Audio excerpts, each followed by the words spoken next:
દિલ્હી મુંબઈ એક્સપ્રેસવેનો ભરૂચ જિલ્લાના દહેગામથી સુરતના કિમ સુધીનો માર્ગ ટ્રાયલ બેઝ પર શરૂ કરવામાં આવશે। આ પગલાંથી દક્ષિણ ગુજરાત તરફ જતા વાહન ચાલકોને ઝડપી અને સુગમ મુસાફરીની સુવિધા મળશે। તેમ છતાં એક્સપ્રેસવે પર અંકલેશ્વરના પુનગામ નજીક આપવામાં આવેલ એન્ટ્રી અને એક્ઝિટ પોઈન્ટ અચાનક બંધ કરી દેવામાં આવ્યો છે। કોઈ પૂર્વ સૂચના વગર આ નિર્ણય લેવામાં આવતા અનેક વાહન ચાલકો મુશ્કેલીમાં મુકાયા હતા।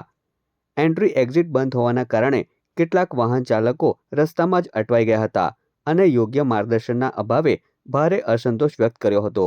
વાહન ચાલકોનું કહેવું છે કે જો અગાઉથી જાણ કરવામાં આવી હોત તો આવી પરેશાની ટાળી શકાય હોત। હાલની સ્થિતિ મુજબ વાહન ચાલકો ભરૂચથી કિમ તેમજ કિમથી બારડોલીના એના સુધી દિલ્હી મુંબઈ એક્સપ્રેસવેનો ઉપયોગ કરી શકે છે, પરંતુ અંકલેશ્વર તરફથી સીધી એન્ટ્રી કે એક્ઝિટ શક્ય નથી। સ્થાનિક વાહન ચાલકો અને પરિવહન સાથે સંકળાયેલા લોકો દ્વારા તંત્ર પાસે માંગ કરવામાં આવી છે કે એન્ટ્રી એક્ઝિટ બંધ અંગે સ્પષ્ટ માહિતી આપવામાં આવે તેમજ યોગ્ય સાઇનબોર્ડ અને માર્ગદર્શનની વ્યવસ્થા કરવામાં આવે જેથી ભવિષ્યમાં કોઈ મુશ્કેલી ન થાય।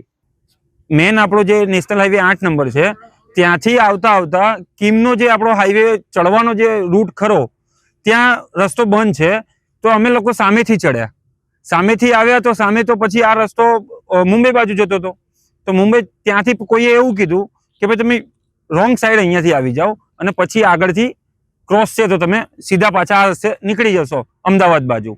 પણ ખરેખર આ લોકોને છે ને ત્યાંથી બોર્ડ મારવું જોઈએ કે ભાઈ તમે ત્યાંથી સામેની બાજુ બી છે જે બી વે છે એ વેનું બોર્ડ મારીને એ લોકોને પ્રોપર વે બતાવવો જોઈએ।